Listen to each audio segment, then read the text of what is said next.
అందరికన్నా పెద్ద లాంచ్. సిగట్లా తిరుగుతున్నాం లాంచీలల్లా. కాశీ యాత్ర, కాశీ శివయాత్ర, కాశీ శివయోగం. రాత్రి 7:30 8 అయింది. ఇప్పుడు చూడు సాయంత్రం మా సాయంత్రం ఒకటే వనవాసం పడుతుంది దేవుని కోసం. ఎప్పుడైనా శివుని దగ్గరికి పోయేటోళ్ళం కాబట్టి మళ్ళీ శివుని యాత్ర వచ్చినాం. చూడండి లాంచీలు రాత్రి పూట ప్రశాంత్ ఘాట్, హరిశ్చంద్ర ఘాట్, హనుమాన్ ఘాట్. ఈ ఘాట్లన్నీ తిరిగి రాత్రి ఎట్లా ఎంతలు కొడుతున్నాయో చూడండి నాయన. రాత్రి పగులు తిరిగినా కూడా ఇంకా సంతోషం అనిపిస్తుంది.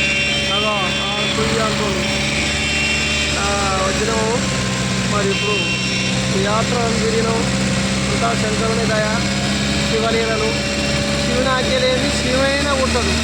కానీ పెద్దలు సెలవు ఇచ్చినట్టుగా ఏమీ జరగదు, ఏం పర్వాలేదు. చూడండి 7:30కు పడవలల్లా సముద్రం నుంచి పడిపోతున్నాం మేము. గోదావరి నదులు చూడండి. ఇది చెప్తున్నాం మనం. ఇదొక ఘాట్.